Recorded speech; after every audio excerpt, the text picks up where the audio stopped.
Understanding these different levels of risks then helps us to decide on what are the best approaches that we can apply for what risks. I would like to provide an example of climate adaptation, which is one of the approach we may apply in responding to the high frequency climate risks and low losses.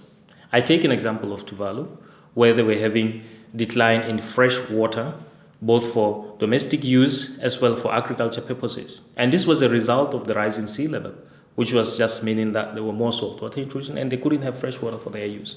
Well, the country, they developed a program or a project in order to help their island populations. And the focus of the project was to increase rainwater harvesting, to get fresh water from the rain and to store to the maximum extent possible. The project acquired or procured water tanks for the communities in order to increase the storage. That was one approach. And in another approach, the project also assisted the communities to develop raised cultivation beds for their crops, to put them a little bit far away from the saltwater intrusion.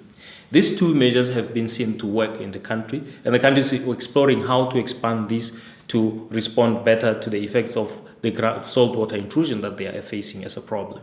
And these approaches have seemed to work, and the country is exploring how to expand these measures. I then go to the second category of risks, where I said these are low-frequency climate risks, but with medium to high losses. And in this particular case, I was making an example. Here I pick an example of Africa. In Africa, the continent is usually, especially sub-Saharan Africa, experiences frequent droughts. That can actually cause the collapse of the whole cropping season or the yield in a year. Many African countries came together, and currently there are 19 under what we call the Africa Risk Capacity.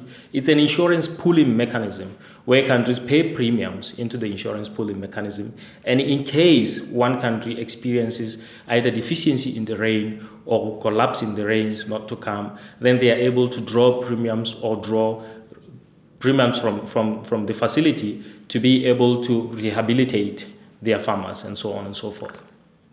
And under these mechanisms, two examples, Malawi, for example, recently in 2017 also received the premium from the collapse in the rains as well. And these are some of the approaches that may be applied or used in case of these low-frequency events, but that cause medium to high losses. And in some of these instances, you may find that it might be difficult for individual governments or individual societies or communities to deal with them by themselves.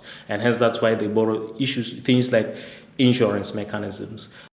And then there's the third category of approaches, where this is to do with coping, essentially, to put it in simple terms. Because this is where we consider those risks that have a low frequency of happening, but very high losses.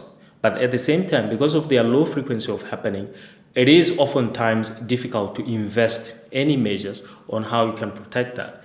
Think of a very severe storm as an example. In cases like this, you may find that then the government simply has to put in place relief support that may be put in place once such incidences have occurred. And it might be put by the government or the international community jointly together. I've just introduced the approaches on how we may go about adaptation to climate change. But actually, in order to truly make this to happen, one of the critical elements is to make sure that we integrate adaptation into development planning processes. And there are many ways on how that is being done. Many countries have done different things, and most of them seem to be working. Countries would create specific mandates, and here we talk about regulatory frameworks. It can be an act, or it can be a decree, or something of a similar strength. Instruments that would guide institutions at the national level on who is responsible for leading climate change adaptation work and what are the responsibilities of the different agencies at the national level, what should they do, how should they be reporting to the central coordinating mechanism, and so on and so forth. And coming to the institutional arrangements, they exist in different forms. Some countries have high-level institutional arrangements like a climate change council that is occupied by the ministers, for example, people at the executive level. So it becomes an interministerial force or council or a committee that provides guidance at the country level in terms of how adaptation is done. And in addition to these high-level committees or councils, for example, countries also create technical working groups that now look at detailed aspects. For example, we may have a technical working group that looks at water security, as an example.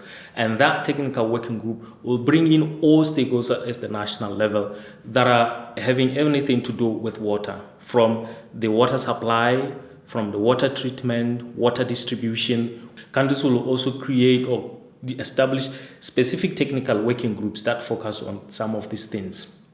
And apart from the technical working groups, the countries develop plans or strategies that are actually aimed at assisting how climate change can then be integrated into the development plans. And such can be deliberate, independent plans, or it can be deliberate integration of adaptation itself into the existing plans to make sure that, for example, the National Development Plan puts climate change adaptation as the center of one of the key priorities of national development. And in addition to the plans, the countries may also have things like funds, for example. Some countries create dedicated funds in order to be able to fund climate change actions. I can pick a few examples. In the Philippines, for example, they have dedicated climate change funds for responding to the vulnerable peoples. So, all in all, altogether, there are different ways on how governments are ensuring that climate change is part of day-to-day development planning and execution of activities to achieve sustainable development.